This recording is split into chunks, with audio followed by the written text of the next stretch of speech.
예, 여러분 안녕하세요. 자, 우리가 지난 시간에는 저기 179페이지 그 창구망 공동 이용 전까지 했었잖아요. 그 창구망 공동 이용 들어가기 앞서 가지고 지난번에 좀 시간이 너무 촉박해 가지고 그때 이제 체크카드 상품 관련해서 제가 좀 자세히 다루지는 좀 못했었거든요. 특히 이제 그 법인카드 파트 있죠. 그 부분 잠깐 보고 넘어가겠습니다. 자, 우리 교재가 172페이지. 그 172페이지 하기 전에 그 보시면은 저기 171페이지 있죠. 그 171페이지 아니요 죄송합니다. 169페이지 169페이지 잠깐 그 부분만 확인하고 여러분들 넘어갈게요. 그 169페이지가 여러분들 이번에 새로 들어온 내용들이잖아요. 그래서 169페이지에 보시면 그 우체국 하이브리드 여행 체크 카드랑 그 다음에 171페이지에 보시면 우체국 후불 하이패스 카드 그리고 172페이지 보면 우체국 어디서나 체크 카드 이 부분이 새로 달았던 거고요. 그리고 이제 뒤에 이제 그 법인 카드 세 종류 있는데 그 부분 잠깐 간단하게 여러분 좀 확인하고 수업 진행하겠습니다. 그 169페이지 보시면 우체국 하이브리드 여행 체크 카드 있죠. 자, 요 카드 관련해서 여러분 기능 잘 알아두십시오. 그래서 이게 자, 하이브리드라는 말이 들어왔으면 우리 앞에서 공부했듯이 자, 원래 체크 카드 같은 경우는 신용 공여 기능이 없잖아요. 그렇지만 하이브리드형 그런 체크 카드 같은 경우는 신용 공여 기능이 있습니다. 신용 공여 기능이라는 건요. 내가 직접 지금 현금을 주지 않고서도 나중에 외상으로 우리가 물품을 구매할 수 있다라는 그런 의미고요. 그러니까 후불 결제라고 생각을 하시면 되고, 그리고 또 이제 현금 서비스라든지 그런 의미도 역시 신용 공유 기능인데, 지금 우체국 후불 하이패스 여행 체크 카드 같은 경우는 신용 공유 기능. 자, 앞에서도 공부했지만 신용 공유 기능이라는 게 한도가 뭐 일반 신용카드처럼 한도가 뭐 많은 게 아니라 자, 소액 신용만 가능하죠. 그때 이제 30만 원의 한도가 부여된다는 거. 그거 여러분들 좀 보시고, 특히 이제 그 기능과 관련해서 보세요. 체크 카드, 현금 카드 이런 것들은 체크 카드의 기능으로서 인정이 되는 거고요. 자, 그다음 중요한 게 여러분들 후불 교통카드. 그러니까 지금 내가 계좌에 잔액이 없더라도 그 소액 신용만큼은 소액 신용의 한도 내에서는 후불 교통카드 기능이 가능하다. 그리고 해외 기능. 자, 해외 결제 기능이 가능한 게 여기 보시면 우체국 하이브리드 여행 체크 카드랑 뒤쪽에 보시면 우체국 어디서나 체크 카드 있거든요. 그 두 카드 잘 기억을 해 주시고요. 그 다음에 이제 가족카드라든지 가족카드 내용과 관련해서는 제가 2016년도에 엄청 준비도 많이 하고 문제도 많이 내고 그랬었는데 문제 출제하기가 딱 좋은 내용이었거든요. 근데 이제 그게 이번에 내용이 빠졌으니까 그냥 가족카드는 안 된다라는 정도만 그렇게 확인하시면 될 것 같습니다. 자, 그래서 특징 보시면 우체국 체크카드와 비시카드의 어떤 소액 신용 그 기능이 결합된 거다. 그 소액 신용 기능과 관련해서는 30만 원 한도다라는 거 그거 여러분들 좀 봐두시고요. 그 다음에 신용으로 결제 처리되는 경우라고 해가지고 이게 일반적인 어떤 신용 결제와 관련해서 특징 좀 보시면 되겠습니다. 그래서 특히 이제 교통 후불 기능이라겠죠. 교통 후불 결제 기능, 후불 결제 기능에 어떤 신용 기능이 있고요. 그 다음에 만약에 내가 계좌에 3만 원이 있습니다. 근데 물품을 구매를 했더니 물품이 5만 원짜리예요. 그러면은 자, 차액이 2만 원만큼만 신용이 결제되는 건 아니고요. 그때는 잔액이 부족한 한도가 아닌 전체 금액이 신용 결제된다. 그래서 내 계좌에 3만 원이 있다 하더라도 물품 구매 가격인 5만 원이 신용 결제 기능이 된다라는 거. 그거 여러분들 한번 확인해 주시고요. 그 다음에 이제 그 발급 대상과 연회비 그 부분 좀 보세요. 원래 체크카드는 만 14세 이상입니다. 그리고 신용카드는 만 19세 이상으로서 뭐 신용이 양호한 자, 뭐 또는 아니면 뭐 신용카드 발급회사에서 그 자기가 기준에 부합한 자가 신용카드를 발급받을 수 있잖아요. 근데 우체국 하이브리드 여행 체크카드 같은 경우는 만 18세 같은 경우도 발급이 가능합니다. 다만 만 18세의 경우에는 일반적인 그 30만 한도에서 소액 신용, 뭐 물품 구매나 그런 건 되는 게 아니고요. 교통 후불 카드 기능만 이용할 수 있다라는 거, 그거 여러분들 좀 기억하시고 만 19세 이상은 자 일반 우리 신용카드 사용하는 거랑 같습니다. 그래서 보시면 만 19세 이상부터 발급이 가능하지만 이때는 후불 교통카드 기능만 사용이 가능하다. 그 다음에 19세 이상부터는 소액신용, 당연히 이때는 후불 교통카드 기능도 포함하고 그리고 그 한도 내에서 물품 구매라든지 그런 것들도 가능하다. 이렇게 보시면 되겠습니다. 자, 우리 그 할인 방법과 관련해서 이제 캐시백 포인트라고 되어 있는데 특히 이 할인이 제공되는 게 여러분들 체크카드를 사용했을 때, 즉 신용카드가 아닌 체크카드 거래 시에만 이런 할인 뭐 적립이라든지 이런 것들이 부여된다는 거 그렇게 보시면 되겠습니다. 그래서 제가 이제 체크카드 공부할 때 제가 한번 정리를 쭉 한번 해보니까 자, 1번부터 7번까지는 여러분들 자, 할인 방법이 캐시백으로 제공되는 겁니다. 그 중간에 우리가 그 다드림 카드, 다드림 체크 카드 같은 경우는 캐시백이 포인트로 적립되었다가 나중에 캐시백 전환이 됐던 거고요. 나머지 1번부터 7번까지 는 캐시백으로 적립되는데 여기 8번부터는 자, 캐시백 플러스 포인트까지 다 가능한 겁니다. 그러니까 여러분 하나하나 이렇게 외우시다보다는 자, 우리 체크카드도 여러분들 순서 있죠. 그 암기 이제 그렇게 좀 하십시오. 저도 암기했으니까 여러분들은 더 잘 암기를 하시고, 그리고 그 부분과 관련해서 1번부터 7번까지는 자, 캐시백으로 적립이 되는데 캐시백으로 우리 되돌려 주는 거죠. 다만 우체국 다드림 체크카드 같은 경우는 포인트로 적립되고 그게 이제 현금으로 우리 전환된다. 그게 우리 2016년도에 기출되었던 거고요. 그 다음에 여기 8번부터 우체국 하이브리드 여행 체크카드부터는요 포인트뿐만 아니라 캐시백까지 둘 다 적립이 가능하다는 거, 그거 여러분들 정리를 해주시면 되겠습니다. 자, 그래서 여러분들 요 쭉 내용 보시면 다만 이제 부가 서비스도 여러분들 좀 보셔야 되는데, 특히 여러분 보시면 뭐 예약 대행업체 결제 제외, 뭐 태그 결제 제외, 오프라인 결제 하남 이런 것들이죠. 특징들 한번 좀 다른 거 공부하시고 난 다음에 그때 한번 좀 체크를 한번 해 보시면 되겠습니다. 그다음 뭐 몇 % 적립되고 하는 거 그런 거는 큰 의미가 없을 것 같으니까 안 보셔도 될 것 같고요. 근데 어쨌든 그 비고란에 있는 내용들은 시험에 충분히 나올 수 있으니까 한번 체크를 한번 하십시오. 자, 그 다음에 이제 이게 우체국 하이브리드 여행 체크카드이기 때문에 체크카드 기능하고 신용카드 기능이 다 같이 있잖아요. 그러면은 우리 번호가 있을 거 아니에요. 그 체크카드 번호랑 신용카드 번호가 있을 때 그때 그 위치된 거 그거 한번 좀 보시면 되겠습니다. 그게 여러분들 172페이지에 있습니다. 그래서 자, 우리 이렇게 있으면 상단에 뭐가 있다? 체크카드. 그 밑에 신용카드 번호가 있다는 거. 뒷면에 이제 보시면 CVC 그 번호도 상단에 체크카드 그리고 하단에 신용카드. 그래서 이게 주 기능은 체크카드 기능이기 때문에 이게 먼저 위에 있다. 체크카드 번호 시리얼이 위에 있다라고 그렇게 생각을 해주시면 되겠습니다. 자, 그리고 이제 여러분들 우체국 하이패스 카드 같은 경우는 우체국 후불 하이패스. 자, 우리 뭐 운전할 때 하이패스 카드 있으면 좋잖아요. 그래서 요게 이제 뭐 보통 하이패스 카드 있으면 교통 그 결제 기능, 교통 요금 그 결제 기능과 관계되는 거고 그 외 다른 기능은 없다 이렇게 생각을 하시면 되겠습니다. 그래서 기능과 관련해서 한번 읽어보시고 특징 보시면 고속도로 통행용 전용 카드다. 그렇기 때문에 일반 뭐 가맹점이나 현금 카드 같은 거는 결제가 불가능하다. 근데 이 경우에는 여러분들 자 보세요. 발급 대상이 하이브리드 카드 발급 고객으로 본인에 한한다 이렇게 되어 있습니다. 그러니까 우체국 후불 하이패스 카드 그 자체만으로 의미가 없어요. 왜냐면 이게 어떤 계좌를 갖다가 전제로 해가지고 이게 돈이 빠져나가는 게 아니거든요. 그래서 우체국 하이브리드 카드 그게 있으면 여러분들 그게 이제 그 통행료가 그쪽에 적립되고 나중에 이제 그 금액만큼 요금만큼 정산이 되기 때문에 그렇다라고 그렇게 이해를 해 주시면 되겠습니다.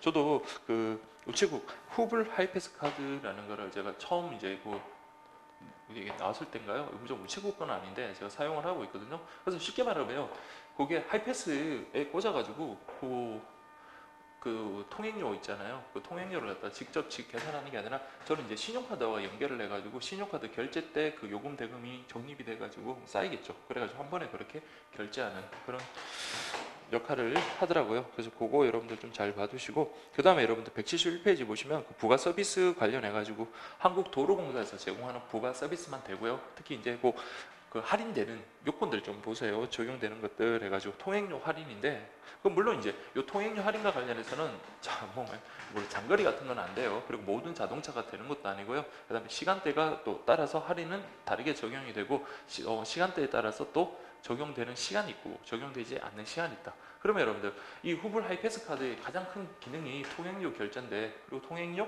할인도 주된 기능이잖아요. 그래서 그 부분을 여러분들이 잘 정리를 하셔야 됩니다. 그래서 이런 거는 앞에 뭘 샀을 때 얼마 적립해주고 하는 그런 개념과 달리 좀 꼼꼼히 좀 봐둘 필요가 있다. 그래서 고속도로 통행료 할인해가지고 출퇴근 시간대에 통행료를 20%, 50% 할인한다. 그럼 출근 시간만 한번 볼게요. 자, 6시부터 8시, 8시부터 10시. 피크 타임은 언제입니까? 6시부터가 아니고 죄송합니다. 그건 저녁 타임이고요. 저 5시부터 7시, 7시부터 9시죠. 그럼 피크 타임은 언제예요? 7시부터 9시죠. 그럼 피크 타임 때 50%니까 그건 아니고 피크 타임 때는 20%. 그러니까 내가 할인을 많이 받고 싶으면 좀 한가 올라올 때 5시부터 7시까지 그때가 여러분들 50%다라는 거 그거 여러분들 좀 알아두시고요. 그 다음에 토요일이나 일요일, 공휴일 같은 경우는 자 할인이 제외된다. 그리고 만약에 뭐 그런 문제는 나오지는 않겠지만 요거는 우리가 그 통행료 징수와 관련해서 그 출구 요금서를 기준으로 한다라는 거 그거 여러분들 보십시오. 그러니까 일반적으로 출구 요금서를 기준으로 하는 게 맞겠죠. 그래서 우리가 입구 요금소가 아니라 출구 요금소를 기준으로 한다라는 거지. 그리고 대상 구간 보시면 한국도로공사가 관리하는 20km 미만인 그런 도로고요. 민자도로도 있죠. 거기는 제외된다라는 거. 그리고 할인 대상도 뭐 모든 자동차가 되는 게 아니라 1종에서 3종까지의 어떤 승용차나 10톤 미만의 어떤 그런 화물차다라는 정도 그렇게만 좀 보시면 되겠고요. 그 다음에 이 표현 있죠. 부가 서비스와 관련해서 한국도로공사에서 제공하는 서비스 외에는 별도 부가 서비스가 없다라는 까지 그렇게 보시면 되겠습니다. 그래서 아까 제가 말씀드린 할인율과 관련해서 번잡할 때 20%, 번잡하기 전 그리고 퇴근 시간에는 번잡하고 난 이후 그 부분은 20%다, 아니 50%다 이렇게 기억을 하시면 돼요. 그러면 5시부터 7시까지는 50% 아침입니다. 아침 그 7시부터 9시까지는 20% 그리고 퇴근 시간대는요 6시부터 8시 한참 피크일 때는 20% 8시부터 10시까지는 50% 그렇게 구분하시면 되겠습니다. 예, 그렇게 보시고요. 그 다음에 여러분 172페이지 그 내용과 관련해서 한번 확인 좀 하시면 됩니다. 그래서 그 기타 세 번째 보시면 그렇게 되어 있죠. 하이패스 이용 대금은 바로바로 이렇게 출금되는 게 아니라 하이브리드 카드 신용 결제 때 그 단번에 모아가지고 함께 그렇게 청구된다라는 거 그 부분 좀 보시고요. 그 다음 우체국 어디서나 체크카드 관련해서 특히 어디서나 체크카드는 기능이 아주 중요한 것 같아요. 특히 이제 복지카드 있잖아요. 복지카드 같은 경우는 영리안하고 어디서나 그 다음에 해외 결제 기능과 관련해서는 앞에 봤던 우체국 후불 하이패스 카드랑 어디서나 그 다음에 후불 그 교통요금 그 관련해서는요 우체국 후불 하이브리드 여행이랑 우체국 후불 하이패스 그리고 여기 보시면 우체국 어디서나 체크카드 이렇게 기억을 하시면 되겠습니다. 그래서 그 부분 여러분들 읽어보시고요. 173페이지 보시니까 보면 할인 방법 역시 캐시백 포인트 이렇게 되어 있습니다. 자, 그 다음에 이제 그러니까 8, 9, 10 요게 이제 이번에 새로 달았던 세 개가 비슷한 기능들이 있으니까 그렇게 좀 묶어서 공부하시고 그 다음에 11번부터 그 마지막 그 13번까지죠. 11, 12, 13 얘네들은 법인카드다. 그래서 11번, 11번 같은 경우는 기능은 똑같지만 물론 이제 부가 서비스의 내용은 다르죠. 그러면 제가 만약에 공부를 한다면 법인카드 중에서 하나는 그냥 일반 파트너 법인카드고 하나는 법인 클린이잖아요. 그럼 클린이라는 기능이 추가됐구나. 물론 그 점이 이제 가장 큰 차이긴 하지만 근데 일반 법인카드 파트너 체크카드라도 클린 기능을 부과할 수가 있거든요. 클린 기능을 부과하면 클린 기능에서 차이가 있는 건 아닙니다. 그러면 굳이 이제 차이를 둔다면 자, 우리 보시면 그 부가 서비스의 내용 그 부분을 좀 잘 기억을 해 주셨으면 좋겠습니다. 특히 법인 법인 파트너 체크 카드와 관련해서는 여러분 보세요. 주유소가 60원 할인입니다. 리터당 60원 할인. 그 반면에 클린 기능이 있는 클린 파트너 클린 체크 카드는요 40원. 그러니까 혹시 이런 부가 서비스의 내용이 설명이 나왔을 때 이것은 어떤 카드다라는 그런 지문이 나오면 그렇게 여러분들이 접근을 해야 돼요. 그러니까 리터당 60원 할인, 그 다음에 리터당 40원 할인 이렇게 구분하실 수 있고요. 그 다음에 파트너 체크 카드와 관련해서 이제 할인되는 것들이 보면 여러분 법인 카드면 어떤 걸 많이 이제 사용할까요? 그렇죠. 인터넷 쇼핑몰. 그래서 뭐 큰 회사면 모르겠지만 작은 회사 같은 경우는 보통 가장 많이 사는 게 보니까 뭐 커피라든지 사무 비품 같은 거, 용품 같은 거 있잖아요. 그런 것들 인터넷 쇼핑몰로 그렇게 많이 구매를 한단 말이에요. 그리고 이제 또 그런 쇼핑몰 회사에서는 또 법인카드라든지 아니면 법인 사업자 등록하면 바로 또 뭐가 날라오는 게 있습니다. 우리 쇼핑몰 이용해 달라고. 그러니까 이 쇼핑몰 이용과 관련해서 할인 받을 수 있고요. 그 다음에 이제 뭐 접대가 될 수 있나요? 뭐 그런 것과 관련해서는 특히 한식만 할인이 된다는 거 좀 구분하시기 바랍니다.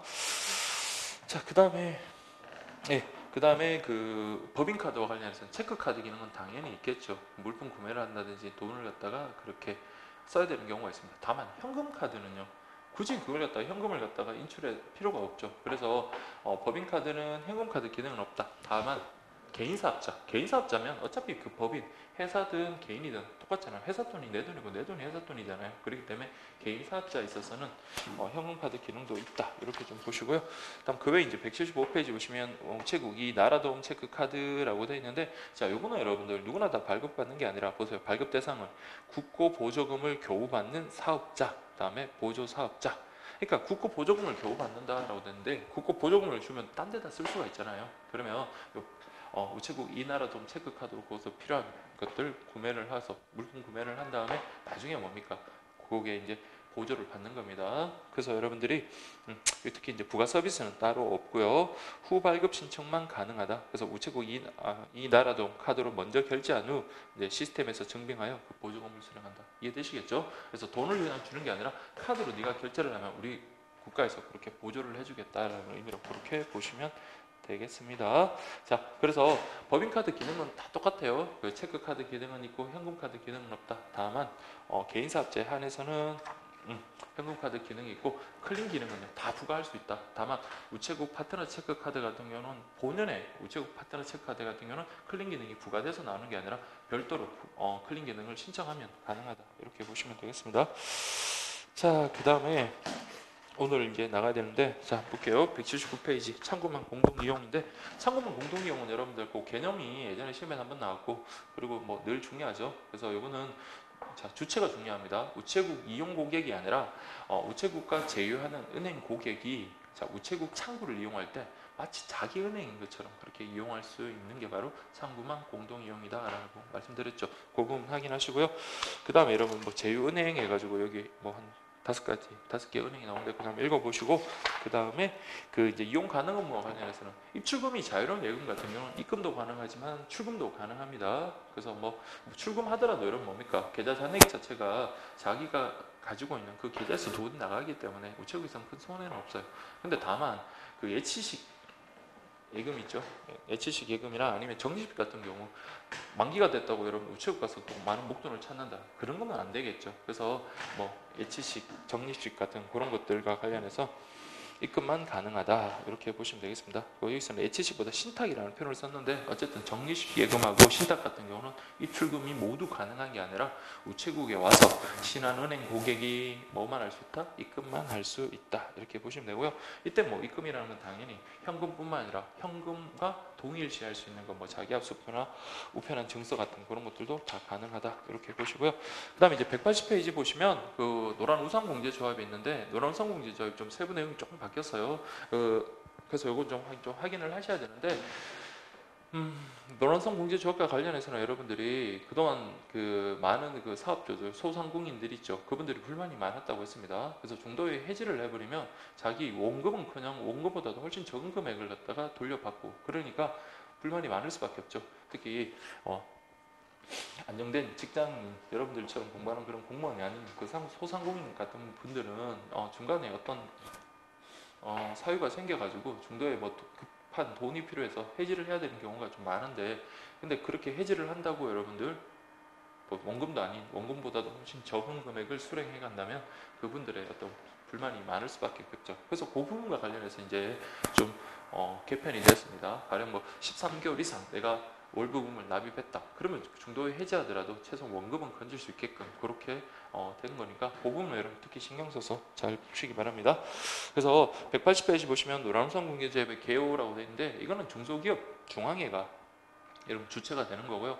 그 우체국 같은 경우는 여러 그 판매하는 업체 있죠. 그 판매 대행하는 업체에 불과하다. 이렇게 보시면 되겠습니다.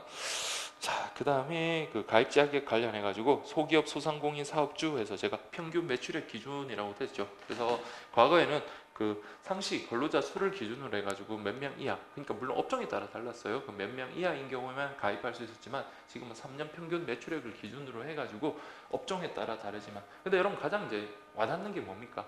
그쵸, 이제 우리 뭐 미용실을 하시는 분들이나 아니면 학원 하시는 분들이나 그런 분들 있죠. 이제 그런 분들, 그러니까 교육업이라든지 서비스업 뭐와 관련되는 그 부분은 저기 181페이지 제일 마지막에 보세요. 개인 서비스업, 교육 서비스업, 숙박, 음식점업, 요런 일을 하시는 분들이 가장 많을 겁니다. 자, 그분들이 노란우산공제조합에 가입하기 위해서는 3년 평균 매출이 10억 원 이하입니다. 10억 원 이하. 자, 그거 좀 정도만 좀 확인하시고요. 그 다음에 어쨌든 종전에는 상시 근로자 수였다면 지금은 3년 평균 매출액을 기준으로 업종에 따라 그렇게 가입 자격을 정하고 있다 이렇게 보시고요.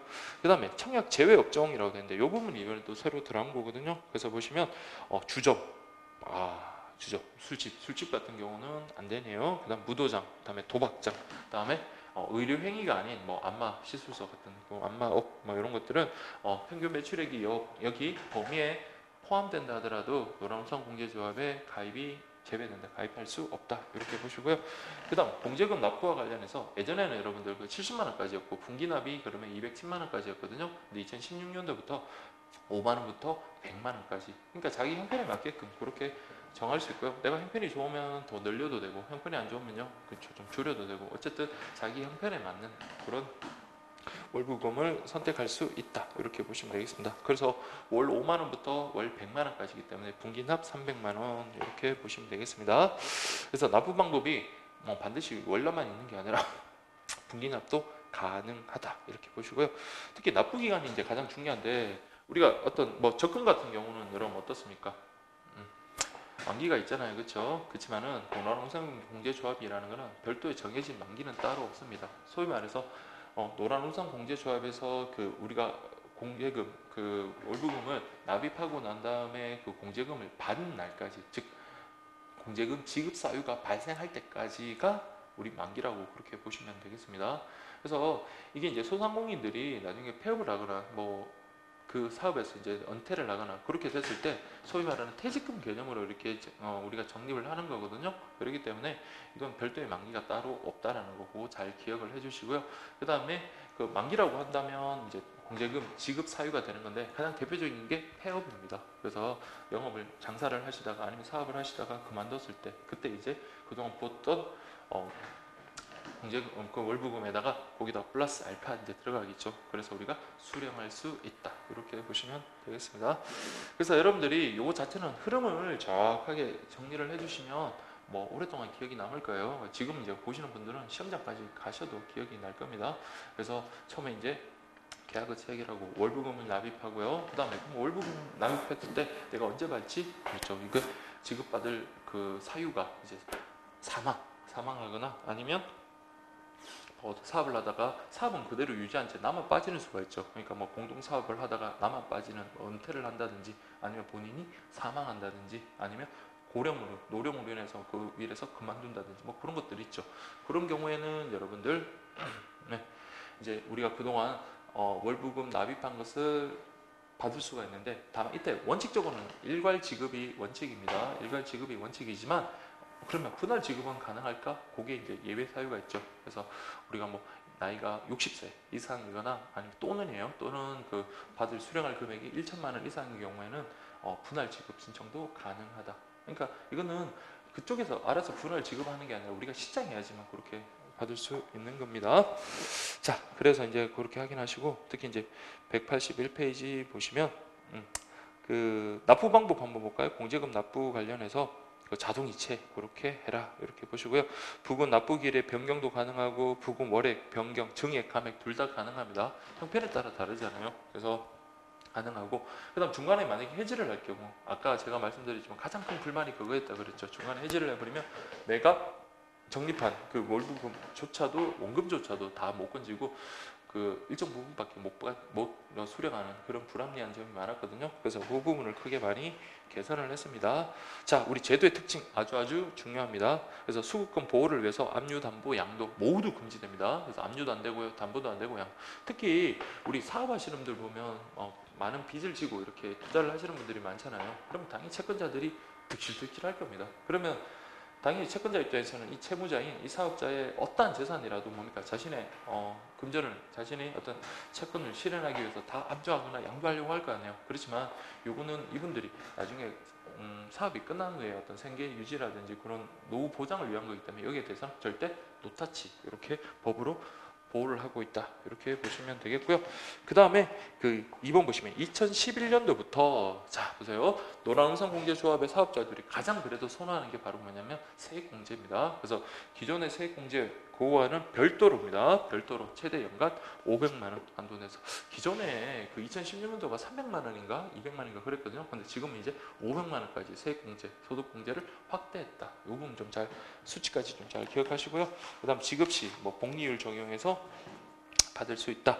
182페이지 보시면요, 무료 상해보험 가입이 가능하다라는 거. 그래서 상해보험, 제가 만약에 공장을 하고 있습니다. 그러면 공장이 좀 뭐 아무래도 기계가 돌아가고 그러다 보면 다치는 분들이 많을 수 있잖아요. 그러니까 그분들 대해서 상해보험이 자동으로 가입된다. 그렇지만 노란우산공제조합에 가입한다고 계속 노란우산공제조합이 존속하는 동안 상해보험에 계속 인정을 해주는 게 아니라 딱 2년을 무료로 해줍니다. 그 이후로 내가 가입하고 싶으면 그래서 제가 가입해가지고 또 보험료를 납입하면 되는 거고요. 어쨌든 무료 상해보험 같은 경우는 2년간 무료 단체 상해보험이라고 그렇게 보시면 되겠습니다. 그 다음에 공제금 지급, 폐업 사망, 공동사업자 탈퇴, 뭐 노령 퇴임 등 사유 발생 시 일괄 지급이 원칙이지만 예외로 아까 말씀드린 것처럼 공제금 1,000만 원 이상 또는 60세 이상인 경우에 분할 지급 신청이 가능하다 이렇게 보시면 되겠고요. 그 다음에 요 일반 해약환급금 요걸 한번 보세요. 요 부분이 많이 개선됐습니다. 그래서 지금 보시면 부금 납부 월수가 3회 이하인 경우, 자 내가 3번밖에 안 넣고 중간에 해지했다. 도저히 난 못 넣겠다. 다른 데 돈 쓸 때도 많다. 그러면요, 그죠? 내가 냈던 납부 원금의 80%밖에 안 줍니다. 그래서 3회 딱 보시고, 그러면 4회 이상부터 12회까지, 즉 1년치까지 넣었다. 그러면요 90%를 줍니다. 그래서 12회 이하인 경우엔 납부 부금의 90%, 그리고 아까 제가 잠깐 말씀드렸지만 13회 이상부터는요, 그렇죠? 내가 냈던 납부 원금의 100%는 전액 돌려준다. 이렇게 보시면 되겠습니다. 그 다음에 이제 대출. 그러니까 만약에 중간에 돈이 필요하다 그러면 이렇게 해지해버리면 아무래도 뭐 원금을 못 받을 가능성도 있고요. 그 다음에 지금 이제 뭐 1년 이상 13회차부터는 원금의 100% 환급은 가능하지만 계속 이건 유지하고 싶은데 돈이 필요하다. 자, 사업하시는 분들이 그게 가장 큰 고민이잖아요. 그렇다고 어떤 제2금융권이나 아니면 뭔가 사채 같은 거 그런 거 쓰기보다는 내가 그동안 적립한 금액을 담보로 해가지고 약간 대출을 받을 수가 있습니다. 그래서 여러분들 부근 납부를 연체하고 있지 않는 경우 요 부분 좀 잘 기억하시고요. 그래서 대출 기간은 요거는 1년이고 금리 자체가 이제 기본 3%에서 플러스 알파 그렇게 붙는다. 이렇게 보시면 되겠습니다. 자, 특히 이제 부금의 연체와 관련해서 좀 잘 보세요. 그래서 내가 처음 계약을 해서 부금을 잘 넣다가 그 사업 형편이 어려워져 가지고 내가 하고 있는 사업의 형편이 어려워졌다. 그러면 그 부금을 연체하고 있다면 당연히 뭡니까? 해지가 가능해야 되겠죠. 근데 그 해지 가능게 몇 달이라고 했습니다. 12개월. 자, 이게 아주 특이합니다. 그래서 이게 2개월도 아니고 1개월도 아니고요. 12개월 이상 연체를 해버리면 노란우산공제조합은 가입이 해지가 되는 겁니다. 우리 앞에서도 제가 좀 특이한 게 있다고 했죠. 계약 국제특급 우편 같은 경우에 뭡니까? 그 감액과 관련해서 그때는 뭐예요? 1개월 이상 연체 시 해지 가능하다라고 그렇게 했던 거랑 잘 비교를 해주십시오. 그 다음에 뭐 청약 철회, 청약 철회는 여러분 가장 기본입니다. 저 뒤쪽에도 나오지만 보험과 관련해서도 우리가 청약을 한 날로부터 승낙을 할 때까지 30일 동안 승낙 통보를 해야 되거든요. 승낙을 할지 말지를 갖다가 승낙을 할지 말지를 통지를 해야 되는데, 통보란 말이 없습니다. 승낙 통지를 해야 되는데 그렇게 하지 않으면 승낙한 것으로 간주하고요. 그리고 내가 만약에 청약을 했는데 그 상대방이 승낙 또는 거절을 하지 않는 사이에서는 철회가 가능합니다. 그래서 30일이라는 거 잘 기억해 주시고요. 그 업무 대행 내용과 관련해서 예전에 시험에도 나왔었습니다. 그래서 우체국에서 하는 일들, 청약 전 고객 상담, 그다음에 청약서라든지 재반 서류 접수. 근데 대출 갖다 결정하거나 그런 건 아니겠죠. 대출 결정 같은 거는 누가 합니까? 중소기업 중앙회 거기서 하는 거고요. 그래서 이런 부금 수납이라든지 그런 서류 접수라든지 그런 것들 설명 이런 것들 그런 제반 사항을 갖다가 우리 우체국에서 한다, 이렇게 좀 보시면 되겠습니다. 그 외에 여러분들이 182페이지 보시면 증권 선물 계좌 개설 대행, 요거는 우체국뿐만 아니라 일반 시중은행에서도 많이 합니다. 그래서 증권이라든지 선물, 저는 선물을 안 해봐서 잘 모르겠는데 많은 금액이 흘러 들어가잖아요. 그래서 물론 이게 이제 바로 증권회사로 들어가는 게 아니라 우체국 계좌를 통해서 가는 거예요. 그래서 또 돈을 수령할 때도요, 증권 계좌에서 우리 기존에 그 증권 계좌랑 연동시킨 그 은행 계좌를 통해서 우리가 수령하는 거기 때문에 우체국에서는 이걸 안 할 이유가 없죠. 그래서 여러분들 증권이라든지 선물 계좌 개설 대행한다 해가지고 특히 이제 여러분들 그 제휴 업무의 주요 내용 정도만 좀 확인하시고요. 그 다음에 이제 스위프트 해외 송금 있고 유로지로 해외 송금 있고요. 그 다음에 머니그램 해외 송금 있는데 제가 요 요약집 지금 보시는 분은 정말 좀 죄송한데 제가 요 한 장짜리로 이렇게 딱 정리를 해가지고 비교를 한 게 있거든요. 요거는 여러분들 딱 비교를 하는 게 되게 중요합니다. 딱 그 차트 그 목차 자체가 딱딱 들어맞는단 말이에요. 자 어쨌든 세 가지 꼭 기억하십시오. 이번에 이제 새로 들어온 겁니다. 예전에 이제 환전 매도, 환전 매수, 그 다음에 환전 예약 서비스 같은 그런 것들이 다 빠지고 요런 이제 회송금 파트가 이렇게 들어왔으니까 요 부분 여러분들 아주 중요하게 정리를 하셔야 됩니다. 그래서 제가 이 요약집 그 하기 전에 미리 만들었었는데 왜 그냥 요약집이 그냥 이렇게 나왔는지는 잘 모르겠네요. 제가 정신이 너무 없었나 봅니다. 어쨌든 그 회송금과 관련해서 자, 스위프트 회송금은 우리가 앞에서 공부했던 내용 그대로입니다. 개정 전 내용 그대로니까 뭐 공부 좀 하셨는 분들은 이해되실까요? 그래서 보시면 신한은행의 스위트망을 통해서 수취인의 해외은행 계좌에 송금, 그러니까 우리 국내에서 외국으로 송금하는 걸 당발 송금이라고 하고요. 외국에서 국내로 송금하는 걸 타발 송금이라고 하잖아요. 그래서 당발, 타발, 신한은행의 스위트망. 그러면 여러분들 중개 그 은행과 관련해서 당발 송금 때는 신한은행에 쓸 필요가 없어요. 근데 외국에서 우리나라로 올 때는요, 그렇죠? 중개 은행이라고 해서 신한뱅크라는 걸 반드시 기재를 해야 됩니다. 그래서 송금 한도 관련해서 자 여러분들 한번 상식적으로 생각하면 우리나라에서 외국으로 보내는 돈을 갖다가 더 많이 보내야 될까요? 외국에서 우리나라로 들어오는 돈을 많이 보내는 게 좋을까요? 당연히 외국에서 우리나라 돈으로 들어오는 게 더 많아야 되겠죠. 상식적으로는 우리나라에서 외화가 외국으로 반출되는 것보다는 그렇죠. 그래서 여러분들이 그거 여러분 기본 마인드로 한번 생각을 하시고요. 그 다음에 이제 뭐 송금한도 관련해서 당발 송금입니다. 그래서 당발 송금 같은 경우는 자 이렇게 됩니다. 1일 기준으로 연간 기준입니다. 그래서 이거는 연간 5만 달러예요. 미화 5만 달러. 반대로 다발 송금은요. 외국에서 우리나라로 올 때는요. 그렇죠. 요거는 연간을 기준으로 하는 게 아니라 1일을 기준으로 합니다. 1일 2만 달러. 1일 2만 달러이기 때문에 360으로 곱해보면 훨씬 많은 금액이 들어올 수 있는 거죠. 그래서 요 송금 한도 자체도 여러분들 잘 기억을 하셔야 돼요. 자, 당발 송금은요. 연간이기 때문에 숫자가 더 커요. 5만 달러 이하. 반면 타발은요. 외국에서 우리나라 오는 거는 1일 기준으로 2만 달러다. 그렇게 보시면 되겠고요. 그 다음에 송금 가능 관련해서는 이거는 뭐 외국인, 뭐 거주자, 비거주자 다 된다라는 거고 좀 정리하시고 그 다음 취급 형태는 다 됩니다. 창구뿐만 아니라 인터넷, 스마트펜, CD, ATM기, 뭐 자동 송금까지 다 된다. 그래서 이 내용을 갖다가 여러분들이 이렇게 딱 보시면서 비교를 하셔야 돼요. 그래서 그 유로지로 해송금하고 비교를 하시면 유로지로도 똑같습니다. 그래서 이 내용이 똑같다. 송금 기간도 2, 3영업일 정도의 시간이 걸린다라는 건 똑같습니다. 유로지로랑. 그래서 송금 가능 국가 전 세계 모든 은행에 송금할 수 있는 게 원칙이지만 미 재무성에서 우리 송금 불가 국가로 규정하고 있는 또 제재하고 있는 그런 국가에 대해서는 송금할 수 없다 이렇게 보시면 되겠고요. 그 다음에 수수료와 관련해서는요. 자, 당발, 타발 뭐 이런 것들 해가 수수료도 좀 알아두시면 돼요. 처음 이제 공부하시는 분들은 잘 안 와닿을 거예요. 진짜 저도 처음에 그랬으니까요. 근데 이게 정말 신기하게 계속 보면 정확하게 이제 좀 기억이 됩니다. 그래서 당발 송금 같은 경우 수수료가 10,000원입니다. 근데 그게 일반적인 창구 접수에서 그렇게 하는 경우고요. 근데 아까 우리 인터넷 접수, 인터넷 송금도 가능하고 그다음 자동 송금 그런 것들도 가능하다 그랬잖아요. 그래서 당발이라도 자동 송금 같은 경우는 7,000원이고요. 그다음에 인터넷 송금 같은 경우는 5,000원이다. 이렇게 보시면 되겠습니다. 반면에 타발 송금은요. 외국에서 우리나라 오는 거 요거는 수수료가 싸요. 요거는 인터넷으로 당발 송금하는 거랑 마찬가지로 건당 5,000원 이렇게 기억을 하시면 되겠습니다.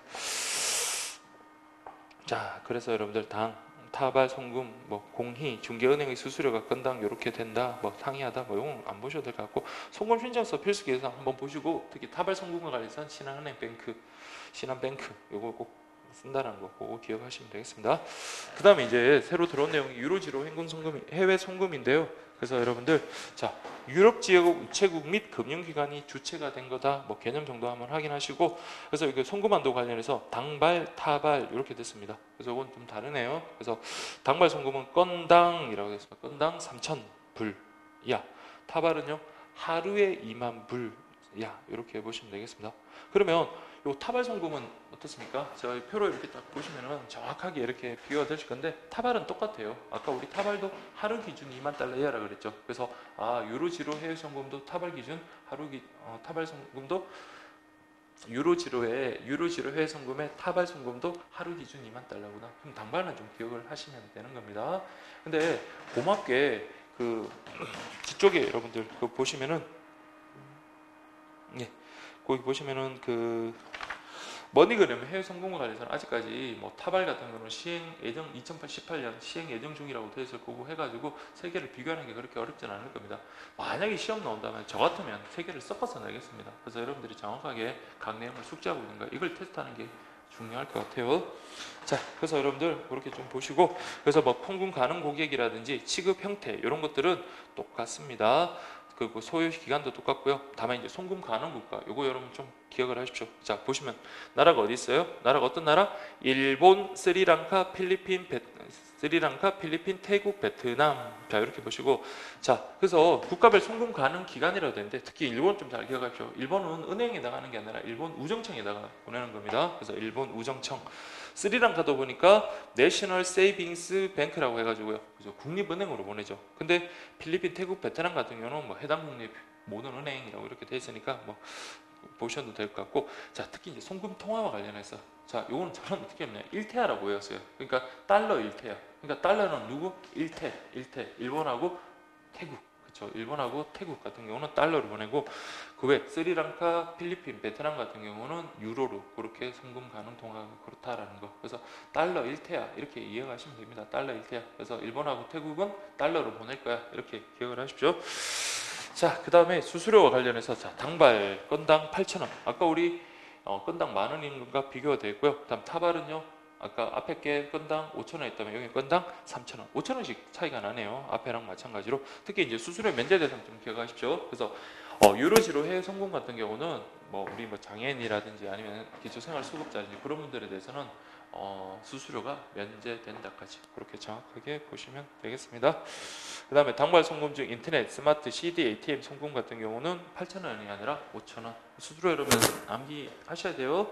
자, 이 부분 그렇게 암기하시고, 자, 두 개는 비슷한 게 많아가지고 여러분들 뭐 정리하는 것만 잘하면 될 건데, 일단 문제가 되는 건 여러분들 머니그램 해외 송금입니다. 특히 이제 이게 아까는 해외 송금의 소요 기간이 뭐 제2, 3영업일, 2영업일, 3영업일 정도 있다면 요거는 10분 정도밖에 안 되니까 상당히 신속하게 송금을 할 수 있는 그런 거죠. 그래서 보시면 신한은행 및 머니그램사와 제휴하여, 자, 중요한 겁니다. 계좌번호가 없더라도 8자리 송금번호 수취인 영문법으로 해외로 지급한 후 송금 후 자금을 송금 후 약 10분 뒤에 수취인 지역 내 머니그램 에이전트를 방문하여 직접 이렇게 수령이 가능한 그런 해외 송금 특급 서비스다. 이렇게 보시면 되겠습니다. 그래서 송금 한도 관련해서 뭐 수수료도 마찬가지고요. 자, 우리 머니그램 해외 송금과 관련해서는 타발 송금은 2018년도 시행 예정이다 그렇게 있으니까 만약 우리가 시험 칠 때 시행되더라도 우리는 어쨌든 공고된 내용으로만 보면 돼요. 그러니까 추가적인 뭐 개정 공고가 우정사업본부에서 나오지 않는 한 그냥 보시면 되고, 그걸 여러분들이 이거 시행됐냐 안 됐냐 이걸 찾아보면서 막 그렇게 않으셔도 됩니다. 자, 그래서 여러분들 당발 송금 관련해서 동일자, 동일인비하 만불 상당히 이 정도 보시고요. 특히 이제 송금 가능 고객 관련해서 이거는 개인 고객에만 하나입니다. 그래서 법인은 머니그램 이걸 이용할 수가 없다라는 거, 차이 있죠. 아까 우리 앞에서는요, 거주자, 비거주자, 외국인까지 다 포함되어 있기 때문에 여기는 뭐 법인이 안 된다라는 그런 제한이 없지만 머니그램 해외 송금 같은 경우는 개인 고객에 한한다. 이거 꼭 기억하시고요. 특히 아까 우리가 계좌가 없더라도 계좌 번호 없이 여기서 발급해주는 어떤 그 번호 있죠. 그걸 갖다가 입력을 하면 되는 거기 때문에 여기서는 자 무계좌 거래다 그렇게 보시고요. 그리고 현재로서는 또 우체국 창구 거래만 가능합니다. 그래서 스위프트 해외 송금이랑 유로지로 해외 송금이 그 창구 접수뿐만 아니라 창구 채널을 통한 경우뿐만 아니라 뭐 CD ATM기라든지 인터넷 송금 다 된 거와 다르게 여기는 현재로서는 우체국 창구 채널만을 이용할 수 있다. 그거 비교를 하시면 되겠죠. 그래서 중요한 게 송금 소요 시간 10분, 그리고 여기 가능한 통화는요, US 달러다 이렇게 보시면 되겠습니다. 그다음에 송금 프로세스 이런 과정을 거친다 정도 확인하시고, 그다음 수수료 볼 필요 없습니다. 그래서 이건 당발 송금은 송금액이나 송금 국가구에 따라서 다르기 때문에 보실 필요 없다 했고요. 타발 송금은요 2018년 중 시행 예정이기 때문에 그래서 이렇게 확인하시면 되겠습니다. 자, 여러분들 좀 그렇게 좀 확인하시고, 자, 그 다음에 여러분 187페이지 보세요. 전자금융 서비스 해서 인터넷 뱅킹 서비스, 모바일 뱅킹 서비스. 제가 그 명철이랑 밑줄 다 해줬죠. 이게 뭐 그렇게 중요한 거 아닌 것 같아도 여러분들이 좀 확인을 하셔야 됩니다. 그래서 확인하시고 특히 1번에서 3번 보시면 휴대폰 번호, 인터넷 송금 서비스 관련해서 그 부분 좀 보세요. 개인정보 활용을 사전 동의한 우체국 인터넷 뱅킹 가입자에 한해서 자, 뭐 없이도 수취인의 계좌번호 없이도 자, 핸드폰 번호를 갖다가 이용해 가지고 인터넷 뱅킹으로 송금이 가능하다 이렇게 보시면 되겠습니다. 가능해야 되겠죠. 그래서 저도 지금 사용하고 있는 통장에 물론 이제 계좌번호가 따로 있는데 평생 계좌번호라고 그래서 제 전화번호가 그 계좌번호랑 동일합니다. 그래서 저한테 송금 보낼 일이 있으면 저희 전화번호로 이렇게 해도 돼요. 그러니까 계좌번호를 갖다가 물론 다들 외우셔야겠지만 계좌번호를 이렇게 알려주기 외우기 많이 힘든 분이다. 그러면 그러니까 제 계좌번호 대신 제 전화번호 알려주면 그게 이제 그렇게 연동이 돼가지고 그렇게 송금이 되더라고요. 처음에 이제 저도 계좌번호 좀 불러주세요라고 하면 제 우체국이래요. 제 전화번호를 불러주면 아니 전화번호 말고 계좌번호를 불러주세요, 찍어주세요 이렇게 말씀 많이 하시는데 그게 바로 제 계좌번호입니다라고 그렇게 말씀을 드리거든요. 그래서 이런 서비스도 가능하다라는 거 그렇게 기억을 하시고요. 그 다음에 188페이지 보세요. 그 폰뱅킹과 관련해서 특히 이제 좀 기억을 할 게 그 3번 보세요. 폰으로 어떤 우리 일정한 서비스를 이용할 때 주로 이제 많이 쓰는 서비스 있죠. 그런 걸 고객 맞춤 서비스. 그러니까 굳이 이름 자동 안내 막 다 듣고 이렇게 할 필요 없이 뭡니까? 내가 주로 사용하는 걸 10개를 딱 지정을 해가지고 그 번호만 단축 번호만 바로 누르면 바로 넘어갈 수 있겠죠. 그게 10개까지 가능하다. 그리고 고객 그 지정 전화번호 서비스 해가지고 폰뱅킹 같은 경우에 이 전화 저 전화 쓰다 보면 아무래도 유출되거나 도용되거나 그렇게 할 가능성이 있으니까 내가 딱 그 전화번호 주로 사용하는 그 번호 있죠, 전화기 있죠, 거기 딱 5대만 등록이 가능합니다. 그래서 맞춤형 서비스는 10대고요. 그 다음에 고객 지정 전화번호는 5대다. 그렇게 보시면 되겠습니다. 그 다음에 우체국 자동화 기기 관련해서 그냥 읽어보시고 특히 연속거래 서비스 쪽에 한도 정도 여러분들 좀 확인을 하셔야 되겠습니다. 그래서 이번에 제가 문제집 만들 때도 그 자동화 기기와 관련해서 그 연속거래 서비스 관련된 문제도 조금 넣었거든요. 그래서 이 부분이 새로 바뀐 내용이고 또 추가된 내용이거든요. 특히 여러분들 입금, 출금 각각 다른데 특히 이체와 관련해서 그 무매체 있잖아요. 이거는 한 번에 이용 한도도 100만 원이고 하루 이용 한도도 100만 원이라는 거 그 부분이 있죠. 그래서 그거 좀 잘 보십시오. 그래서 1일 이용 한도 초과 시 거래가 불가하다는 정도 그렇게 좀 보시면 되겠습니다. 그래서 이 부분은 여러분들 좀 정리를 하시고 그다음 밑에 보시면 그 이동 우체국이라고 되어 있죠. 우체국이 이동해서 이동한다는 게 아니라 우체국 이동한다는 말은 맞을 수 있겠네요. 그래서 지역 행사장이라든지 아니면 재난 지역이라든지 갑자기 이제 어떤 우체국 시설이 완비가 되지 않은 곳에서 우체국에 어떤 수요가 많을 때 그때 이제 소위 말하는 간이 우체국을 설치해서 그 우체국 그 서비스를 제공하는 겁니다. 다만 이때 보세요. 이동 우체국과 관련해 가지고는 보세요. 우체국 금융 서비스를 제공한다 이렇게 지금 되어 있습니다. 자, 우체국 서비스를 제공한다. 그래서 금융 수요가 많은 지역을 대상으로 우체국 금융 서비스 제공하는 이동식 우체국 서비스다. 근데 여러분들이 조심하실 거는 제가 문제도 한번 냈었는데 이동 우체국이 여러분들 금융 서비스만 제공하는 게 아니에요. 자, 우편 서비스, 우편물을 접수하고 우리 발송하고 하는 그런 것도 합니다. 그래서 이동 우체국 같은 경우 금융 서비스에 하는 다음에 틀리고요. 그리고 우편 서비스. 다만 이때 우편 서비스는 그 간이식 우체국에서 어떻게 5등을 다 해주겠습니까? 그래서 보편적 우편 서비스 이걸 제공한다 이렇게 보시면 되겠습니다. 금융 서비스도 마찬가지겠죠. 그래서 일반 우체국에서 하는 그런 것들 다 해주는 건 아니고 가장 기본적인 것 정도 그렇게 해준다 이렇게 보시면 되겠습니다. 그래서 마지막에 보시면 이렇게 되어 있죠. 우편물 접수 및 예금 가입, 그다음에 현금 입출금기 및 공과금 자동 수납기 제공 등 보편적 우편 금융 창구 서비스를 제공한다. 그래서 보편적 우편에 하는 것도 아니고 금융에 하는 것도 아니고 우편과 금융 모두 다 제공한다 이렇게 보시면 되겠습니다. 자, 그렇게 보시고요. 그래 볼게요. 다음에 189페이지 보겠습니다. 그래서 어떤 분이 그런 말씀 하시더라고요. 매번 수업하다가 시간 같은 거 말씀하시고 앞에 수업을 하고 왔다 이런 얘기 강의를 듣다가 듣게 되면 듣는 분도 많이 불안하다라고 그렇게 말씀을 하셔서 아 그렇게 생각하시는 분도 있구나라는 생각을 저는 처음 했습니다. 그래서 뭐 그런 말씀은 안 드리겠는데 어쨌든 여기 지금 오늘 중으로 요 강의를 다 끝내야 되니까 조금 빠르게 하겠습니다, 여러분들. 그래서 제가 처음에도 이제 모두에도 말씀드렸듯이 첫 강의 때도 말씀드렸다시피 요 지금 요약 강의 자체가 여러분들 어느 정도 공부를 하신 분들이 지금 정리를 위한 강의거든요. 그래서 좀 빠르게 그렇게 진행하더라도 좀 양해를 하시기 바랍니다. 자, 우리 189페이지 보세요. 자, 금융실명 거래 및 비밀 보장에 관한 법률이라고 되어 있습니다. 자, 여기는 딱 핵심만 딱 정리를 했으니까 여기만 요 내용만 보시면 돼요. 한번 이제 통 문제로 하나 나온 적이 있고요. 앞으로도 출제될 가능성이 상당히 높은 내용입니다. 자, 우리 금융실명법이 자, 우리 김영삼 대통령 때 제정이 돼가지고 물론 이제 중간중간에 이제 몇 번의 개정은 거쳤지만 어쨌든 지금도 유효한 법률입니다.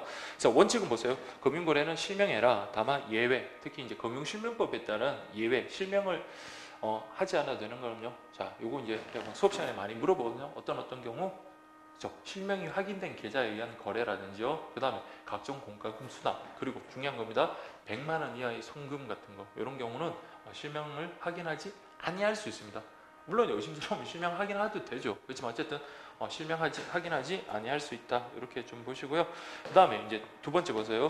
금융기관 종사자의 의무 및 정보 제공 범위라고 해서 그래서 비밀 제공이나 비밀을 갖다 누설하는 거 상당히 재질이 안 좋죠. 이때는 과태료 처분에서 끝나는 게 아니라 징역으로 갑니다. 그래서 이제 5년 이하의 징역 또는 5천만 원 이하의 벌금 이렇게 전가가 남는 그리고 법원에서 판단하는 형벌을 적용합니다. 그렇게 구분하시고 그다음 3번 보시면 정보 제공 요구 시 업무 처리와 관련해서는요. 그렇죠. 요 10일 이내 안 해요. 그러니까 10일 이내. 자, 누가 정보 제공을 요구했다 그러면 그 명의인에게 알려줘야 돼요. 자, 누가 당신의 금융 정보 제공을 요구했으니까 그걸 알려줘야 됩니다. 그게 이제 10일 이내입니다. 근데 그걸 안 알려줬어요. 그러면요, 일단 과태료 처분 받습니다. 그때는 3천만 원 이하의 과태료 처분 받는다라는 거 꼭 기억하시고요. 근데 바로 이제 이런 금융정보 제공을 수사 목적으로 만약에 금융정보 제공을 갖다가 수사기관이 요청을 했는데 그것을 갖다가 바로 명의인에게 알려주면요, 수사 목적을 달성할 수 없을 가능성이 높잖아요. 그러니까 이제 수사기관이 자, 우리가 지금 수사 중이니까 그 명의인에게 우리가 지금 정보 제공을 요구한다고 알려주지 말고 좀 유예를 요청했다. 그래도 마찬가지입니다. 유예 요청한 경우에도 유예 요청이 했던 그 날 있죠. 그 기간이 끝난 다음에 10일 이내에 금융정보 제공을 요구했다는 것을 명인에게 알려줘야 된다라는 거 그렇게 여러분들 기억하시고요. 여기에 대한 처벌은 3천만 원 이하의 과태료 규정이다. 그렇게 보시면 되겠습니다. 그다음 마지막으로 이런 것들 뭐 누가 금융정보를 제공하고 우리가 어떤 걸 제공하고 그런 거는 표준 관리 양식이 있죠. 거기에다가 기록 보관을 해야 됩니다. 기록 보관은 5년 기억하십시오. 5년 하고 이거 역시 제대로 하지 못하면요 3천만 원 이하의 과태료다. 이렇게 보시면 되겠습니다. 자, 엊그제인가 어떤 분이 이제 본인이 뭐 500만 원 이하의 과태료 제가 관련해서 이렇게 좀 질문을 하셨는데 그건 예전 거고요. 지금 그래서 그분 질문 때문에 제가 이제 금융실명법 현재 지금 시행되는 법률 찾아봤거든요. 그래서 요 내용이 맞습니다. 그래서 이게 5년 이하 또는 5천만 원 이하의 벌금이고요. 나머지 것들은 3천만 원 이하의 과태료 이렇게 좀 정리하시면 되겠습니다. 자, 그 다음에 이제 소득세와 관련된 사항인데 자, 어쨌든 실명에 의하지 아니하고 내가 금융소득을 얻었다. 그럼 거기에 대한 어떤 페널티를 줘야지만이 사람들이 실명에 의할 거 아니에요. 그래서 보시면 실명에 의하지 아니하고 거래한 금융자산에서 발생한 이자나 해당 소득에 대해서는 90%를 갖다가 과세한다. 그럼 내가 만약에 이자를 100만 원 얻었다면요, 90만 원이 과세 원천 징수해버리고 10만 원밖에 제가 얻지를 못한다.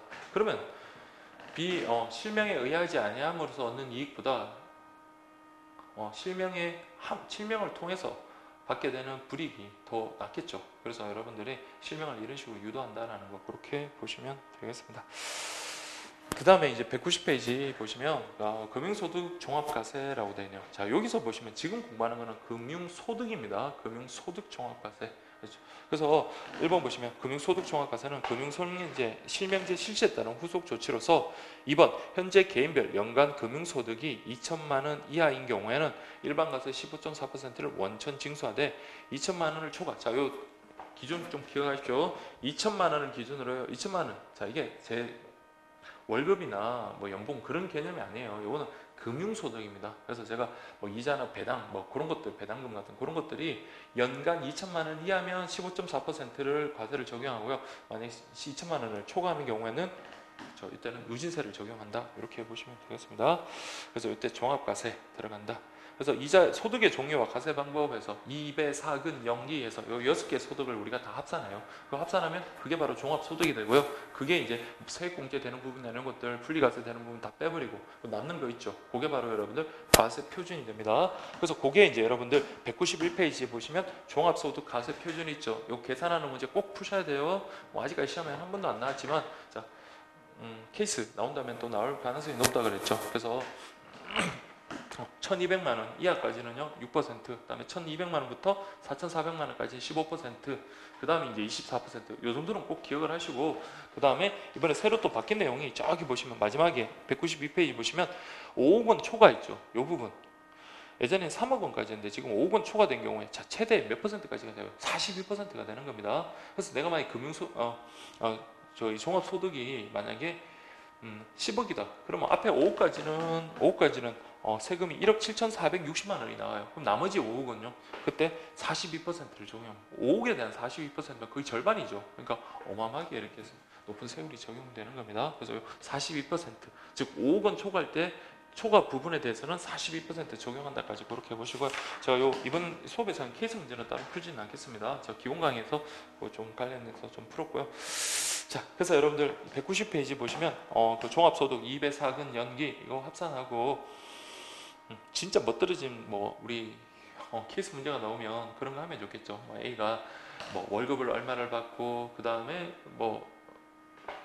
어떤 게 있을까요? 퇴직금을 얼마를 받고 이런 것들 쭉 해가지고, 그러면 지금 보면 양도소득하고 퇴직소득 같은 경우는 종합 그 소득에 포함이 안 되니까 얘네들은 다 제거를 해야 되겠죠. 그러니까 종합과세와 관련해서는요, 그렇죠. 2배, 4근, 연기 얘네들을 합산하고, 그리고 아까 말씀드린 대로 세액공제라든지 분리과세 그 부분 빼고 난 다음에 우리가 191페이지 아래에 있는 종합소득과세 표준 그 관련돼서 세율 적용하는 거죠. 그거 계산해가지고 딱 풀면 좋을 것 같은데 이 정도도 나올 수도 있겠죠. 그래서 어쨌든 교재 내용에 나왔던 내용이니까 이런 케이스도 한번 준비하는 것도 괜찮을 것 같습니다. 그래서 지금 그동안 나왔던 케이스 문제들이 물론 이제 처음 보면 어려운 내용이지만 막상 근데 풀어보면 진짜 기본적인 내용을 바탕으로 수치가 또 엄청 복잡하거나 그런 건 아니었어요. 그래서 기본에 충실을 하면 됩니다.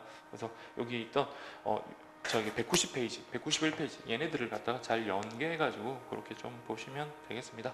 그래서 이제 과세 방법의 종합과세, 분리과세 그렇게 구분되어 있고요. 그래서 분리과세 금융소득 그것과 관련해서 저 190페이지 보세요. 이 부분이 이제 좀 이번에 새로 좀 바뀐 부분인데, 자 보세요. 국내 사업장 또는 부동산 임대 소득이 없는 비거주자입니다. 그래서 우리나라에 주소지를 두고 있지 않은 그런 사람은 각 소득별로 구분하여 자 이때 뭘 적용해라? 분리과세 적용한다라는 거 그거 하나 기억하시고요.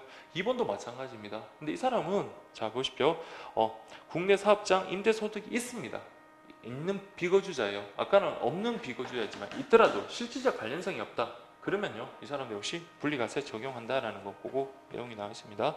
그래서 이 경우에 금융소득이 2천만 원 초과하더라도 소득세가 어떤 종합과세가 되지 않는다. 그렇게 보시면 되고요.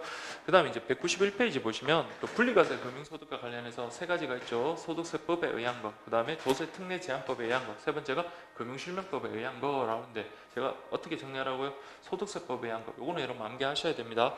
다 암기하지 마시고 수치 그런 거 저는 도저히 못하겠습니다. 여러분 능력 있으신 분은 하시고 그냥 구분만 분리만 하자고요. 특히 이제 그 조세특례제한법에 의한 거는 외우기가 어렵거든요. 그래서 소득세법 외한 거 6가지가 있을 겁니다. 그래서 꼭 기억하십시오. 첫 번째가 10년 이상 장기 채권 저랑 같이 공부하셨던 분들은 이렇게 좀 정리가 됐을 건데, 두 번째가 자 실지명의가 확인되지 아니하는 이자라고 되어 있습니다. 이게 기존에는 금융기관을 통하지 않은 실지명의가 확인되지 아니한 이자 이렇게 돼가지고 그 아래에 보세요. 3번에 금융실명거래법에 의한 분리과세 A번 보세요. 비실명 금융자산으로서 금융기관을 통해 지급되는 이자 배당 이런 거랑 구분하시라고 했었습니다. 그럼 우리도 지금도 그렇게 구분하시면 돼요. 그래서 만약에 실명에 의하지 않았는데 금융기관을 통해서 얻는 이자나 배당 같은 경우는요, 우리 소득세법에 의한 분리과세가 아니라 금융실명법에 의한 분리과세, 그렇게 여러분들이 기억을 하시면 되겠습니다. 자, 그래서 세 번째가 직장공제, 네 번째가 법인격 없는 단체, 다섯 번째가 개인별 연간 금융소득이 2천만 원 이하, 다음 여섯 번째가 부동산 경매 입찰, 이렇게 기억하시면 돼요. 한 3번만 반복하시고 여러분들 주무십시오. 그래서 주무시라는 게 아니라 말을 잘못했는데 세 번만 반복하시고 다음 장으로 넘어가십시오. 그래서 여러분들이 계속 반복을 하면 할수록 좋습니다. 그럼 여기 6가지만 잘 외우시면 그 오른쪽에 보시면 그 조세 특례세안법 있죠. 거기에서는 세금 우대 저축하고 뭐 영농 영업 뭐 그런 것들이 있단 말이에요. 특히 이제 세금 우대만 잘 비교를 하시면 됩니다. 그래서 뭐 사안에서 쭉 예시가 이렇게 나와가지고 다음 주 뭐 분리과세의 근거 법률이 다른 것은 하면 여러분들이 뭐 찾으시면 돼요. 그래서 아까 우리 봤지만 10년 이상의 장기채권, 직장공제, 그다음에 비영리 법인, 부동산 경매 입찰, 그다음에 2천만 원 이하의 금융소득, 그다음에 직장공제 뭐 이런 식으로 순서는 뭐 잘 모르겠지만 어쨌든 막 여러분들이 좀 정확하게 기억하시고 만약에 그 세율이 있죠. 그거과 관련해서는 좀 외우기가 좀 어렵겠나 그런 생각이 듭니다. 자, 요거 하나 딱 외우시고 그 다음에 조세특례세안법에서는요 세금 우대 종합저축 그것과 관련되는 거 세금 우대 종합저축의 이자 그 다음에 그 외에 뭐 보면 영로 영어 뭐 등등이 있다. 그래서 뭐 다 외우셔도 좋고 나는 소득세법에 대한 거 확실하게 100% 6개 외우시고요. 다음에 금융실명법에 대한 거 2가지가 있습니다. 아까 말씀드린 대로 비실명에 의한데 금융기관을 통해서 얻게 되는 이자 배당금 요거 하나랑 그 다음에 아래에 나오는 비실명 채권 같은 경우 있군요. 그래서 비실명 채권에서 발생한 이자 이렇게 되어 있습니다. 그래서 이 2가지 이렇게 기억을 하시면 되겠습니다. 아시겠죠? 그래서 이제 비실명 채권의 종류와 관련해서 4가지가 이렇게 나오는데 그래서 여러분들 특히 외국한 평형기금 채권 같은 경우는 좀 잘 기억해 두시라고 그랬습니다. 다른 것과 달리 요거는 이제 만기가 1년이다. 되게 짧죠. 나머지 3개는 5년이고요. 그 다음에 여기 주로 이제 그 발행했던 게 우리 IMF 때. 그래서 집안에 있는 그런 현금 그런 것들을 시장으로 좀 끌어내기 위해서는요. 그렇죠. 비실명에 의한 채권 거래도 가능하게끔 그렇겠습니다. 다만 혜택이 있죠. 이게 전전 유통되다가 만기가 돼서 우리가 이제 그 채권을 최종 소지자가 이제 상환을 받잖아요. 그때 이제 실명으로 상환을 받으면요. 그때는 증여세까지 면제해 준다라는 거 꼭 표현금 잘 기억을 해 주시면 되겠습니다. 자, 그 다음에 이제 192페이지 신고 납부 언제부터 언제까지요? 5월 1일부터 5월 31일까지 안 하면 뭐 가산세가 부과된다 이렇게 보시면 되겠습니다. 자, 그 다음에 제가 여기 192페이지는 나름 좀 정리를 좀 했다고 생각을 하거든요. 자, 그래서 여러분 보시면 자금 세탁 방지제도에서 개요 보세요. 1번 자금 세탁이란 일반적으로 자금에 위법한 출처를 숨겨 적법한 것처럼 위장하는 과정을 의미한다. 여기 2016년도 기출됐던 내용이고요. 그래서 요 1번, 2번 그 2번도 한번 읽어보시고요. 그 다음에 이제 우리가 구분할 게 자, 의심거래보고에서 STR이 있고요. 그 다음에 고액현금 거래보고제도 해가지고 CTR 있습니다. 그 양자 비교하는 거. 자, 특히 STR 같은 경우는요, 그렇죠. 금융기관 종사자의 주관적인 판단에 의해서 이거 불법자금 의심스럽다 그러면 보고하는 그런 제도고요. 이때 보고제도와 관련해가지고 어떤 제한이 없습니다. 이게 단돈이라는 표현은 그렇지만 한 200만 원짜리, 30만 원짜리 이런 거라도요. 이게 자금 출처가 의심스럽고 자금 세탁이 의심이 든다 그러면 보고하도록 되어 있습니다. 그래서 보고해야 되는 기준 한도는 없다라는 거. 과거에는 있었죠. 2천만 원, 1천만 원 됐다가 지금은 삭제됐고요. 그다음에 고액 현금 거래 보고 제도 같은 경우는 이렇게 주관적인 금융기관의 주관적인 판단에 의하다 보면 안 한단 말이에요. 보고를 자기들 고객인데 그걸 갖다가 보고해가지고 하겠어요. 그러니까 안 하니까 아예 뭐예요? 고액 현금 그러니까 일정 금액 이상의 어떤 금융거래와 관련해서는 자동으로 보고하도록 하는 그런 제도가 바로 CTR이다 이렇게 보시면 되겠습니다. 근데 여러분 한 30만 원, 40만 원짜리가 다 보고되면요, 그렇죠? 그러니까 선택과 집중을 해서 철저하게 철저하게 이렇게 분석도 하고 철저하게 이렇게 조사를 해야 되는데 모든 거래가 보고되면은 그렇죠. 인력도 많이 필요하고 그리고 제대로 조사도 안 되겠죠. 그렇죠. 그래서 이때는 고액입니다. 그래서 2천만 원 이상인 경우에 그렇다라는 거 보고 기억을 해줘. 그래서 이것도 5천만 원 했다가 3천만 원 했다가 지금 현재로선 2천만 원 이상. 그럼 그 범위가 넓어졌죠. 과거에 3천만 원짜리 거래 같은 경우는 아예 보고가 안 됐지만 지금은요 2천만 원 이상이기 때문에 보고가 되는 겁니다. 이해되시겠죠? 자, 그렇게 해서 양자를 좀 비교를 하시면서 구분하시면 되겠습니다. 특히 여러분들 그 193페이지 보세요. 의심거래 보고 방법 절차와 관련해서 그래서 우리가 뭐 금융기관 종사자 의심스럽다 그러면 업무 보고 책임자 있죠. 그 보고 책임자한테 보고를 하면 그 사람이 이제 관련되는 자료나 그런 걸 다 수집해서 이걸 이제 그 넘기죠. 금융정보 분석원에다가 넘깁니다. 자, 그래서 보시면 그 원칙은 뭘로 가게 되세요? 온라인 보고하거나 문서 또는 플로피 디스크로 제출한다. 이게 원칙이에요. 다만 긴급할 때는 그치 제일 빠른 게 전화죠. 전화나 팩스로 보고하는 거. 나중에 추후에 뭐 온라인 보고라든지 문서 양식을 띄워가지고 그렇게 하겠죠. 그렇게 보완한다. 그렇게 보시면 되겠고요. 그 다음에 이제 그 혐의 거래 보고 정보의 법 집행 기간에 대한 제공이라고 되는데, 그래서 금융정보분석원이 그 금융기관에 보고 책임자가 보낸 자료라든지 그런 것들을 다 수집하고 자기들도 나름 조사를 하겠죠. 그래서 이제 거기서 판단을 합니다. 이거 진짜 어떤 위법, 불법에 어떤 의심이 든다 그러면 법 집행 기관에다 넘깁니다. 자기들이 수사권이 있는 게 아니거든요. 그래서 그 표현을 제가 엄청 강조를 드렸는데 2016년도에 여러분들 좀 헷갈린 지문이 좀 나왔었어요. 그래서 어쨌든 수사, 기소 이런 것들은요 법 집행 기관이 합니다. 그래서 그 법 집행 기관 하면 수사권이 있는 거 보면 대표적인 게 경찰이죠. 경찰, 검찰.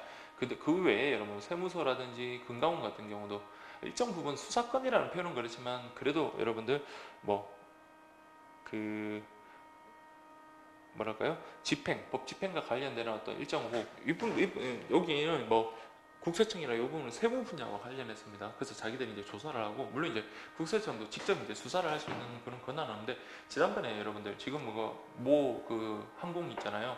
그래서 관세청에서 여러분들 압수하는 거 보셨죠? 그러니까 그런 정도 자기 분야에 대해서 소관 분야에 대해서는 그렇게 법을 집행할 수 있는 그런 권한이 있어요. 그래서 이 표현 보시면 금융거래 자료를 검찰청, 경찰청, 국세청, 관세청, 금감원, 선관위 등 법집행기관에 제공한다.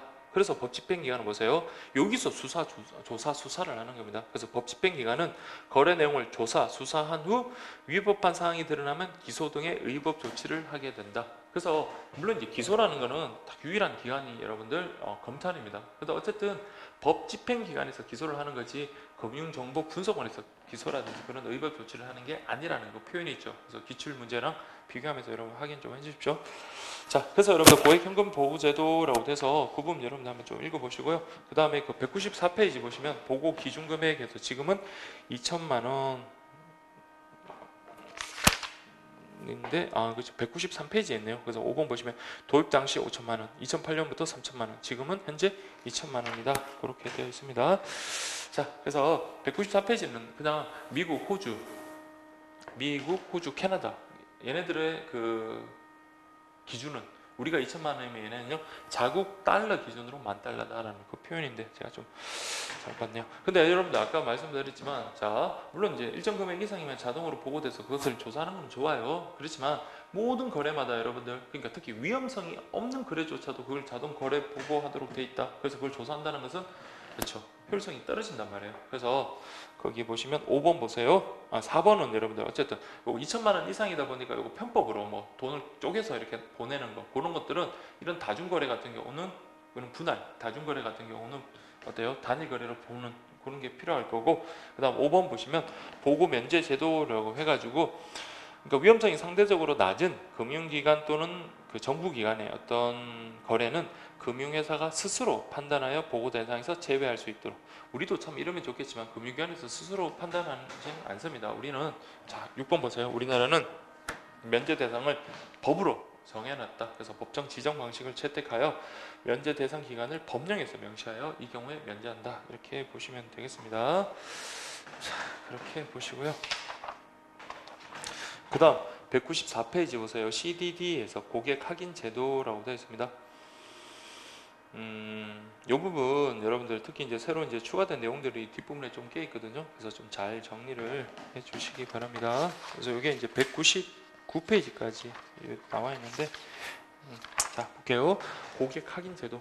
아까 우리가 금융실명법에 의하면 뭐만 조사하면 되냐면 성명하고 그 명의가 실제 명의인지 그것만 조사하면 됐어요. 근데 그것뿐만 아니라 주소, 연락처, 그리고 심지어는 정말 어떤 자금 출처에 의심이 든다 그러면 당사자의 어떤 거래 목적이나 실제 당사자인지 여부까지 확인할 수 있는 좀 강화된 고객 확인 제도까지 인정을 할 수가 강화된 고객 확인 제도까지도 지금 우리가 도입을 하고 있고요. 그래서 그 관련된 내용들을 지금부터 한번 살펴보도록 하겠습니다. 그래서 고객 확인 제도 관련해서 여러분들 2번 보세요. 그 굵은 실었죠. 우리나라 법률에서는 이를 합당한 주의로서 행해야 되는 체크할게요. 의무상으로 규정하고 있다. 그래서 실지 성명이나 실지 명의 외에 주소, 연락처 그 다음에 자금 세탁 우려가 있는 경우 실제 당사자 여부 및 금융거래 목적까지 확인하도록, 그게 의무상으로 돼 있어요. 그래서 의무적으로 해야 된다. 만약 이거 제대로 안 하면요, 그렇죠, 뭐 징계 가고 그다음에 영업 정지까지도 그 금융기관은 그렇게 갈 수 있다라는 거, 그 뒷부분에 나오니까 그렇게 확인하시고요. 그래서 쭉 이제 읽어보시고 194페이지 보시면 2번 고객 확인 대상이라고 되어 있습니다. 그래서 특히 이 부분 자 시험에도 나왔던 부분이긴 한데, 자 고객 확인 제도에서 확인 대상이 되는 건요. 그래서 아까 우리 금융거래와 관련해서는 100만 원 이상의 송금에 대해서는 실명 그 확인을 해야 된다 그랬죠. 그리고 100만 원 이하 같으면 실명 확인을 하지 아니할 수 있다 그랬습니다. 근데 여기서는 여러분 보세요. 100만 원이 아니라 1000만 원입니다. 특히 신규 중요합니다. 계좌의 신규 개설이나 2천만 원 이상의 일회성 금융거래 시, 제가 아까 1000만 원이라고 그랬나요? 2천만 원 죄송합니다. 그래서 신규 계좌 개설 또는 2천만 원 이상의 일회성 어떤 금융거래 같은 경우는 고객 확인. 자, 고객 확인이라는 건요, 성명, 실지명의뿐만 아니라 뭐까지? 주소, 연락처까지 확인을 해야 되는 겁니다.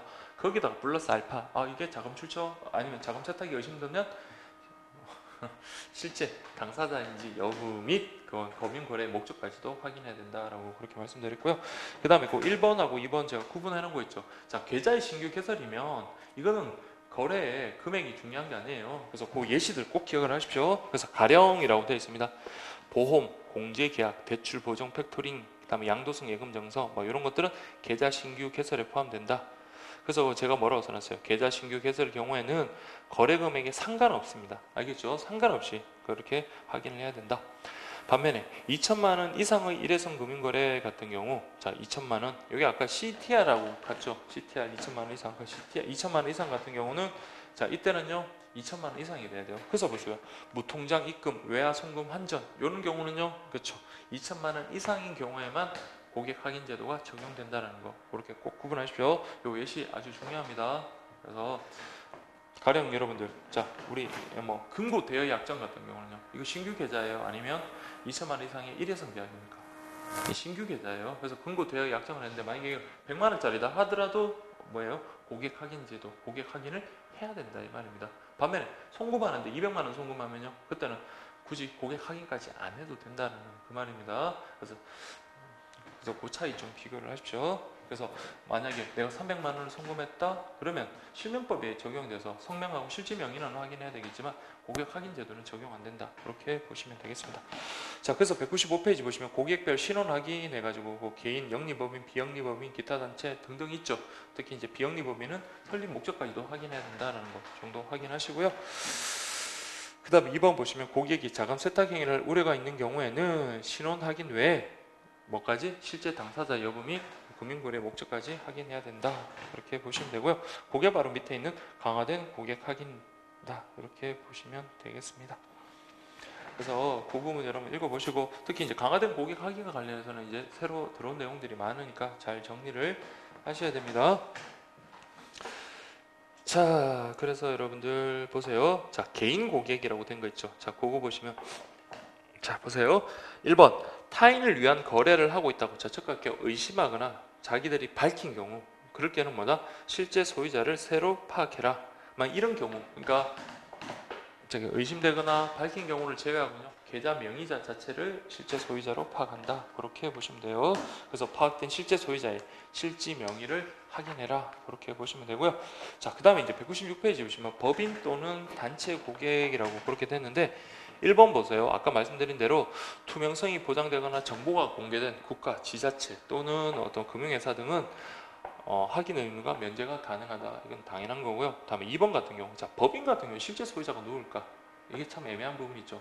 그 회사의 사장이라고 그 실제 소유자는 아니잖아요. 원칙적으로 여러분들 기업 같은 경우는 경영과 소유가 분리됐잖아요. 그래서 실제 소유자를 갖다가 우리가 판단을 해야 되는데, 자 이게 1단계, 2단계, 3단계. 물론 이제 실제 소유자를 바로 이제 파악할 수 있으면 그 사람을 실제 소유자로 판단해 가지고 그때 이제 뭐 실제 그 사람의 어떤 정보, 실제 명의 뭐 정보를 갖다가 기록하면 되죠. 뭐 성명이나 생년월일 같은 그런 것들을 기재하면 되는데, 자 이거 1단계부터 여러분들 좀 정리를 하십시오. 자, 첫 번째 바로 여러분들 과반수 이상의 지분을 소유한 사람이 아니에요. 자, 1단계는 어디요? 4분의 1, 즉 100분의 25 이상의 지분을 소유한 사람 있다.